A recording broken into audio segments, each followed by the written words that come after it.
L'autre jour, j'étais en train de me poser une question, mais je me demandais à quoi ça sert d'avoir ton appareil photo juste ici alors que tu vas pas t'en servir parce que t'as plus de travail, parce qu'il y a le confinement. Et c'est à ce moment-là que je me suis dit, mais en fait, ils ont pas créé ça pour tenir ta caméra, c'est qu'ils ont tout vu venir, ils savaient qu'il allait y avoir le virus, ils savaient qu'il allait y avoir le confinement. Et donc, ils ont créé cette petite monture pour que tu puisses accrocher ta petite bouteille d'alcool juste ici. Ils étaient en avance sur tout le monde. Je sais pas s'il y a encore des gens qui mettent leur appareil photo ici, mais mettez-vous à la page, hein. C'est vraiment plus tendance. Mettez-vous une bonne grosse bouteille d'alcool ici pour vous laver les mains, vous serez beaucoup plus à la page, croyez-moi. Bienvenue en 2020. Ça y est, grand jour aujourd'hui, on répond enfin à une question qu'on m'a très souvent posée, à savoir, qu'est-ce que j'utilise comme matériel, qu'est-ce que je prends avec moi sur mes tournages, qu'est-ce qu'il y a dans mon sac photo. Avant de commencer cette vidéo, je voulais juste vous dire que ce matériel que j'ai, c'est le fruit de 3 ans de travail. Grâce à mes différents projets, j'ai pu investir dans du matériel. Donc certes, ça aide pour faire des belles vidéos, mais il faut pas vous dire que sans ce matos, vous pourrez pas faire de belles vidéos. C'est pas vrai, justement c'est en se restreignant sur le matériel qu'on se force à être plus créatif. Donc voilà, maintenant que ça c'est dit, on va pouvoir ouvrir le sac photo en question. Donc on va commencer sur la première chose à avoir dans son sac photo. Le plus essentiel, c'est des petites barres chocolatées qui sont primordiales quand vous sortez faire un tournage. Si vous n'avez pas de quoi manger, vous pouvez partir en dépression et ne plus être créatif. Donc voilà, très important d'avoir des petites barres chocolatées dans votre sac photo. La deuxième chose, la plus importante, c'est un boîtier. Donc j'ai 2 boîtiers maintenant. Moi je suis chez Sony, pour ceux qui ne savaient pas. J'ai le Sony A7S II et le Sony A7 III sur lequel je filme maintenant. Trop de place, celui-là là. Le Sony A7S II, ça va faire 3 ans que je l'ai maintenant. C'est un boîtier qui est entièrement axé vidéo. Donc en termes de photo, je crois qu'il y a 12 mégapixels, donc pas énorme, pas super pour la photo. Par contre, bon, quand je dis pas super, on parle de boîtier professionnel, hein. Mais en tout cas, ce qui concerne la vidéo, en basse lumière, c'est ce qui se fait de mieux sur le marché, sûrement dans les hybrides. On peut monter jusqu'à 409 000 ISO, ce qui est complètement ridicule parce qu'on monte jamais jusqu'à là-haut. C'est pour vous dire qu'on peut monter bien haut dans les ISO sans avoir de bruit. Donc en basse lumière, c'est vraiment le top, c'est ce boîtier-là que j'utiliserai. Donc mon deuxième boîtier que j'ai acheté il y a quelques mois, le Sony A7 III, lui par contre c'est le boîtier très polyvalent, il est aussi bon en vidéo qu'en photo. En photo 24 mégapixels, en vidéo voilà il a toutes les caractéristiques de celui-là. C'est le boîtier très polyvalent, c'est celui que je prends tout le temps avec moi. Donc moi je suis chez Sony, je suis chez Sony. Dites-le 10 fois de suite, je suis chez Sony, je suis chez Sony, je suis chez Sony, je suis chez Sony, je suis chez Sony. Je suis chez Sony depuis le début quasiment, depuis 3 ans. Dans la vidéo, pour moi, c'est ce qui se fait de mieux dans les hybrides. Maintenant, j'ai 2 boîtiers Sony et je vais rester chez eux pendant un bon bout de temps, je pense. Au niveau des objectifs, donc j'ai 3 objectifs de chez Sony. Celui que j'utilise le plus, c'est celui que j'utilise actuellement, c'est le 24-70 f2.8 que je viens d'acheter très récemment. Pour moi, c'est l'objectif passe-partout. Si je devais amener avec moi un objectif si je partais en voyage, ce serait le 24-70. On peut avoir le grand angle pour du paysage ou pour de l'architecture et on peut avoir le zoom pour du portrait, voilà, pour avoir des photos plus zoomées. C'est vraiment pour moi le passe-partout. Ensuite, j'ai le 16-35 f2.8, là aussi j'ai master. Ça c'est incroyable si on fait de la photo d'architecture ou alors des photos immobilières. Quand on fait des photos à l'intérieur, on peut avoir des angles absolument magnifiques. Malgré le fait qu'on soit sur du 16 mm en plein format, il n'y a pas trop de déformation sur les côtés. C'est vraiment ça que je regardais au début. C'est un objectif très lumineux à f2.8. Pour du vlog, ça marche très bien aussi. Donc ça, c'est encore un objectif que j'utilise beaucoup. Et mon troisième objectif, c'est le 70-200 f4. Stabilisé, donc ça pour de la vidéo c'est ouf. Par exemple sur des mariages on peut avoir des plans, des visages, des émotions des gens sans qu'ils voient qu'on est là constamment avec l'objectif en plein devant leur tête. Il existe aussi en f2.8 mais il est beaucoup plus lourd et aussi beaucoup plus lourd pour le portefeuille parce qu'il est 2 fois plus cher que celui-là je crois et déjà celui-là il est à 1400 € il me semble. Il vient partout avec moi quand je peux le prendre avec moi. Par exemple il est pas venu avec moi en Asie parce que un peu lourd quand même. Mais que ce soit en photo ou en vidéo c'est aussi un très bon objectif.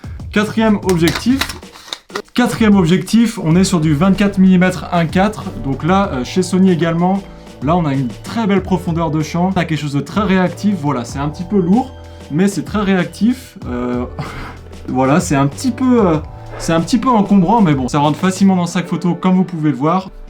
Voilà, par contre, faut faire attention parce que ça peut partir assez facilement.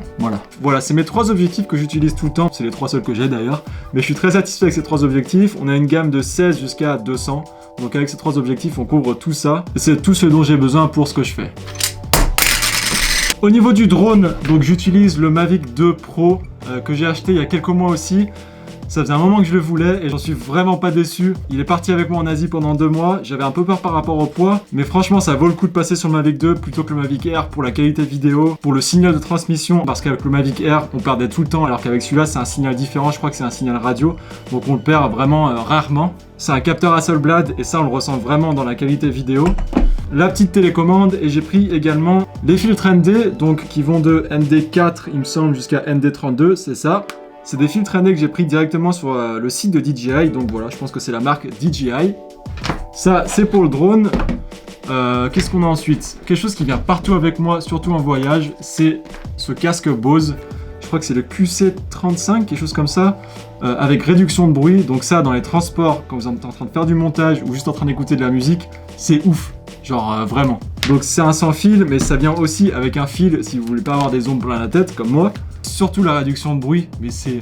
Mais genre imagine t'es dans un avion, tu sais t'as le bruit de fond là, le bruit du moteur, et en plus de ça t'as le bébé à côté de toi qui pleure depuis 13 heures. Et là, ça bourdonne, t'en peux plus quoi, tu vois, t'as mal à la tête. Et là tu prends ton casque et tu fais...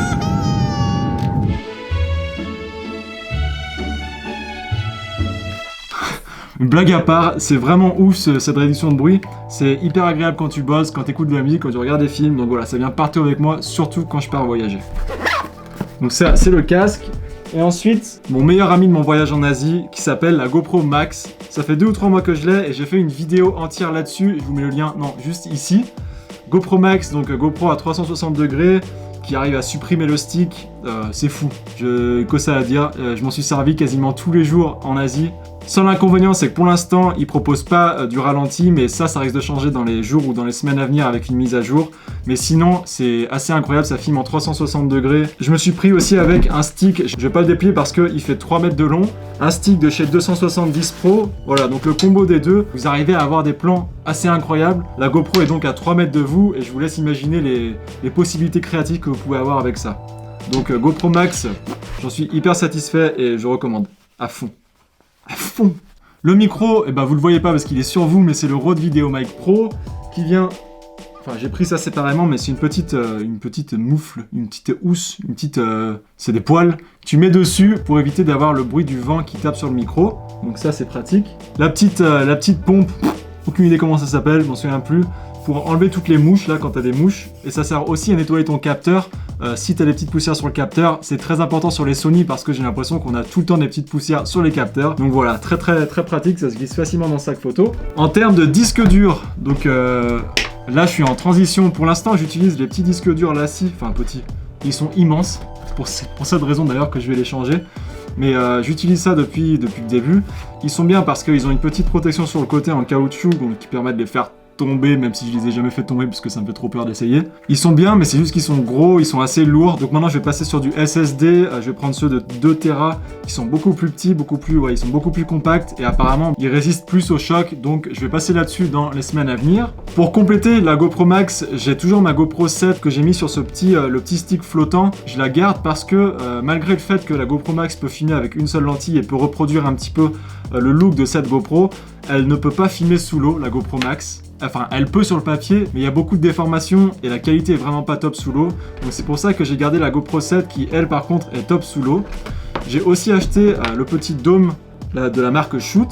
Vous mettez la GoPro dedans et là, vous pourrez faire des photos mi-extérieur, mi-sous l'eau. Et ça, j'adore le concept, j'adore le look. Le filtre ND pour mes deux objectifs 16-35 et 24-70 parce qu'ils font le même diamètre.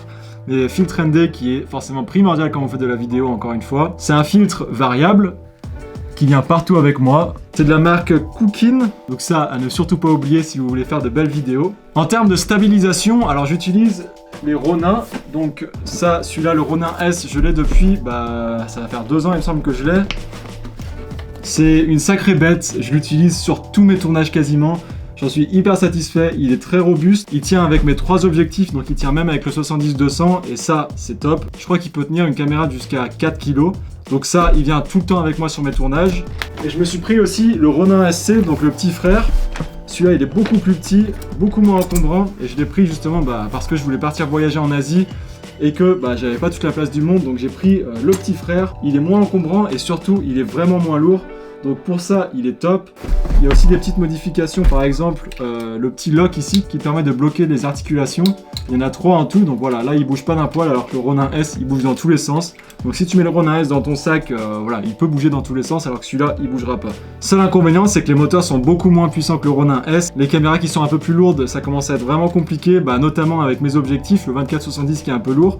Elle galérait un petit peu à le tenir. Le 70-200 c'est même pas la peine d'essayer.